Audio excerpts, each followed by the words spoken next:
Hello everyone, welcome back to my channel. कैसे हैं आप सब? मेरे चैनल में आपका बहुत बहुत स्वागत है। तो यहाँ पर मैं अपना बिस्तर सही कर लूँगी और कंबल की तय करके रख दूँगी। और यहाँ पर मैंने अपने बालों में लगा लिया क्लेचर और अपना फेस वॉश भी कर लिया है। और मैं यहाँ पर आपको दिखा रही थी टाइम। ऊपर आते आते टाइम हो गए थे 5:10। तो यहाँ पर मैं सारे में झाड़ू लगा लूँगी। और मैंने ना अपना स्टॉल ओढ़ लिया था, क्योंकि सुबह सुबह ना ठंड लगती है, तो इसलिए मैंने अपना स्टॉल ओढ़ लिया था। तो यहाँ पर मैं सारे में झाड़ू लगा लूँगी। झाड़ू लगाने के बाद मैंने चला दी थी मोटर। और यहाँ मैं पानी भर लूँगी पीने के लिए, क्योंकि लाइट का पता नहीं रहता कि कब चली जाए, क्योंकि 2 दिन से ना जल्दी चली जाती है। और मैंने नहाने के लिए पानी भी लगा दिया है। और यहाँ पर मैं कर लूँगी अपना किचन साफ़, क्योंकि वैसे तो मैं रात को ही साफ़ करके सोती हूँ, लेकिन मन नहीं मानता, फिर भी एक बार ना मैं कपड़ा लगा ही लेती हूँ। किचन साफ़ करने के बाद मैंने सारे में नीचे भी झाड़ू लगा दी थी और गेट के आगे भी पानी डाल दिया था। और अब मैं यहाँ पर अपनी कर लूँगी सिंक साफ़। वैसे तो मैं अपनी सिंक रोज़ ही साफ़ करती हूँ, लेकिन कब चौथे या 5वें दिन मैं इसमें हार्पिक या लाइजोल डालकर भी इसको अच्छे से साफ़ कर देती हूँ।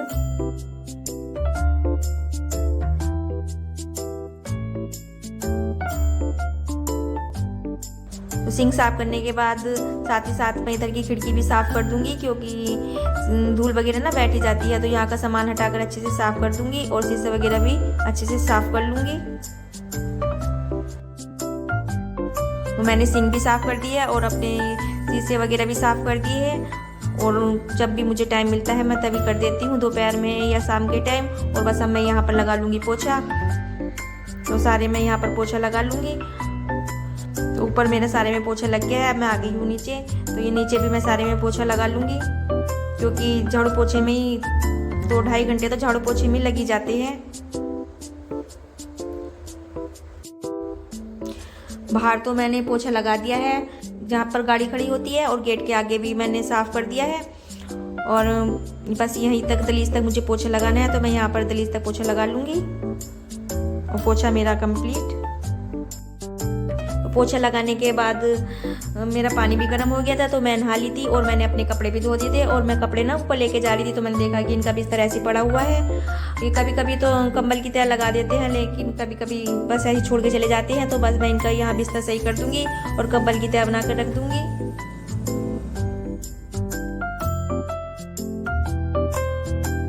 क्योंकि बेडशीट या कंबल वगैरह ऐसे पड़ा रहता है तो घर ना गंदा से दिखाई देता है, कितना भी झाड़ू पोछा क्यों ना लगा लो। तो बस मैं यहाँ पर अपने कपड़े ले आई हूँ और यहाँ पर मैं अपने कपड़े धूप में डाल दूंगी। मौसम सही रहता है तो धूप भी सुबह ही निकल जाती है, और सुबह ही ना दोपहर सा लगने लगता है। तो कपड़े भी धूप में डाल दिए हैं और अब चलते हैं किचन में चाय नाश्ते के लिए। तो बस डिब्बे में दूध रखा हुआ था, तो मैं इसको भगोनी में छान दूंगी पकाने के लिए, और यहाँ पर रख दूंगी चाय बनने के लिए। तो यहाँ पर भून लूंगी मैं थोड़ी सी मखाने। तो मैंने यहाँ पर घी डाल दिया है और बस मखाने तल लूंगी। बैठे हुए चाय नाश्ता कर रहे थे और मैंने दूध रख दिया था गैस पर उबलने के लिए। गैस कम थी, लेकिन फिर भी ना दूध थोड़ा सा उबल गया। वो तो मैं सामने बैठी थी, मैंने एकदम से आकर बंद कर दी। और बस मैं इसी को यहाँ पर साफ कर रही हूँ। और बस मेरी चाय भी यहीं पर रखी हुई है। अभी मैंने चाय भी नहीं पी, क्योंकि अगर मैं इसको छोड़ दूंगी तो फिर यहाँ दूध जम जाएगा। तो पहले मैं इसी को साफ कर लेती हूँ। और दूध उबलने का इतना दुख नहीं होता जितनी की टेंशन इसकी हो जाती है सफाई करने की। सारे चूल्हे वगैरह पे हो जाता है, तो ये सफाई वगैरह एक्स्ट्रा करनी पड़ती है। तो यहाँ पर बस मैं सफाई करके तो बस यहाँ पर मैं थोड़ा सा टहली थी, कोई जानते दिखाई दे जाता है तो बातें भी कर लेती हूँ। और यहाँ पर मैं आ गई हूँ अपनी सब्जी काटने के लिए। तो यहाँ पर मैं गोभी काट लूँगी। कल मैंने गोभी बनाई नहीं थी, इन्होंने मना कर दी थी, क्योंकि दही का रायता रखा हुआ था और धनिया पुदीने की चटनी भी थी। और तो बस इन्होंने मना कर दी थी कि बस रोटी सेक ले, मैं इसी से खा लूँगा। का समय है और मैं यहाँ पर बना रही हूँ आलू गोभी की सब्जी इनके लिए, और रोटियाँ सेकूँगी।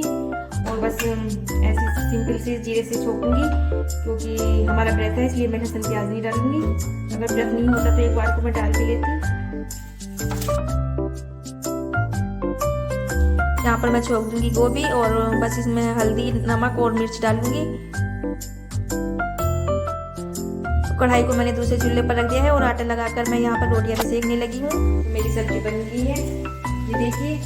और मैंने रोटियां भी सेक ली हैं। बस मुझे अपना किचन समेटना है, ये बर्तन साफ करने हैं और कपड़े सूख गए, कपड़े उतार के लेकर आऊंगी, उनकी तह लगाऊंगी। और तो चलिए मैं जल्दी से फटाफट काम कर लेती हूँ, फिर मिलती हूँ आपसे।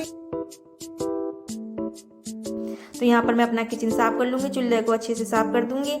और पूरे दिन में ना पता नहीं कितनी बार स्लेब पर कपड़ा लगता है, और इन कपड़ों को भी अच्छे से धो के फैला दूँगी और अपने बर्तन भी साफ़ कर लूँगी। किचन साफ़ रहता है तो खाना बनाने में भी मन लगता है, और पूरे दिन कोई भी आता जाता रहे, ये नहीं रहता कि हमारे किचन को देखकर कोई क्या कहेगा। इनका काम करने के बाद मैं आ गई थी कपड़े उतारने के लिए, और यह ना हवा भी चलने लगी थी, तो बस मैं यहाँ पर अपने कपड़े उतार लूँगी। देखिए किचन मेरा बिल्कुल क्लीन है, और यहाँ पर मैंने अपने बर्तन भी साफ़ कर लिए हैं। और सब्जी भी बनाई थी, तो मैंने यह सब्जी ले ली थी, टमाटर, खीरा, हरी मिर्च, धनिया, क्योंकि टमाटर मेरे ख़त्म हो गए थे। इनका पानी सूख जाएगा तो इनको फ्रीज में रख दूँगी। और कपड़े भी उतार लिए थे मैंने, और उनकी तह भी लगा दी है, बस इनको रखना बाकी है, तो इनको रख दूँगी। मौसम ना एकदम से चेंज हो गया, तो सुबह तो धूप निकल रही थी और एकदम से बादल से हो गए। ये देखिए हवा भी चल रही है। यहाँ पर मैं आपको बाहर का मौसम दिखा रही थी, और मेरा गांव भी देख लीजिए। और सुबह से काम करते करते ना दोपहर के 12:30 हो गए, टाइम का पता ही नहीं चला, और भूख भी लगने लगी है। तो चलिए थोड़ी सी पेट पूजा भी कर लेते हैं। तो यहाँ पर मैंने लिया अंगूर और एक संतरा, तो चलिए फल खा लेते हैं, आप भी आ जाइए। तो यहाँ पर मैं अपने फल खा लूँगी और थोड़ा बहुत मोबाइल भी देख लूँगी। और इतने में ना लाइट आ गई थी, तो मैं नीचे चली गई थी, और यहाँ पर बिस्तर ऐसे ही हुआ पड़ा था, क्योंकि यहाँ टीवी भी देख लिया, तो बस ऐसे ही छोड़ के चली गई होगी। तो मैंने यहाँ पर बिस्तर से ही किया, और लाइट आ गई थी तो मैं यहाँ पर प्रेस करने लगी थी। थोड़े से कपड़े रखे हुए थे, तो मैंने सोचा चलिए प्रेस ही कर लेती हूँ।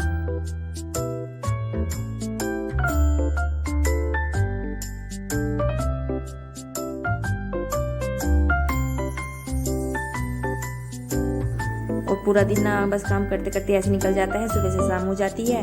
और बस मैं यहाँ पर प्रेस करके थोड़ी देर टीवी देख लूँगी या थोड़ी देर आराम कर लूँगी, और बस फिर शाम का टाइम हो जाएगा शाम के खाने का, तो व्रत का खाना बनाऊँगी।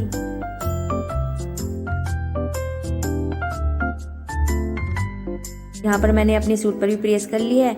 वैसे मैं ज़्यादातर अपने घर के कपड़ों पर प्रेस करती नहीं, बहुत कम करती हूँ, लेकिन इस कुर्ते पर ना मुझे करनी पड़ती है, क्योंकि ये ना कुर्ता बिना प्रेस के ना अच्छा नहीं लगता। तो शाम का टाइम है, और यहाँ पर मैं बना रही हूँ शाम का व्रत का खाना। तो मैंने आलू को भी उबाल कर मैश कर लिया था, और टमाटर और हरी मिर्च को भी चॉपर में चॉप कर लिया था, और बस जीरे से इसको छोक दूंगी। तो जब तक सब्जी बनती है मैं अपनी पूरियों का आटा लगा लूँगी। तो यहाँ पर मैंने थोड़ा सा कुट्टू का आटा लिया है, और थोड़ा सा सिंगाड़े का, और आलू लिए हैं मैश किए हुए। तो बस मैं अपनी पूरियों का आटा लगा लूँगी। और कुकर को मैंने रख दिया है दूसरे चूल्हे पर, और इस पर रख दिया कढ़ाई। और जब तक मेरी सब्जी भी बन जाएगी, और यहाँ पर मेरा पूरियों का आटा लग गया है, बस मैं यहाँ पर पूरियाँ बना लूँगी। और पूरियों को मैं हाथ से ही बना लेती हूँ, चकले बेलन से नहीं बनाती। और तो देखिए कैसी फूली फूली पूरी आ रही हैं। पूरियाँ मेरी बन गई हैं, बस रिया माता रानी को भोग लगा देगी, और बस मैं इनको भी खाना दे दूँगी, और मैं भी खा लूँगी। यहाँ पर हमारी व्रत की थाली लगकर तैयार है। आलू टमाटर की सब्जी है, और मखानों का रायता है, कुट्टू की पूड़ियाँ हैं, और सलाद है। तो आप भी आ जाइए। तो मैंने इन दोनों को भी खाना दे दिया है, और मैंने भी ले लिया है, क्योंकि पूड़ियाँ ना गर्म ही गर्म अच्छी लगती है। और ये ना बालकनी में बैठे हुए खाना खा रहे थे। और आलू टमाटर की सब्जी ना सच में बहुत टेस्टी बनी थी, और इन दोनों को भी बहुत अच्छी लगी। तो चलिए यहीं पर मैं अपनी वीडियो का भी एंड करती हूँ। और अगर आपको वीडियो थोड़ी सी भी अच्छी लगी हो तो प्लीज़ वीडियो को लाइक करना, और कमेंट करके बताना कि आपको वीडियो कैसी लगी। और अगर चैनल पर नए हैं तो प्लीज़ चैनल को सब्सक्राइब कर लेना। तो चलिए मिलती है नेक्स्ट वीडियो में। Bye bye.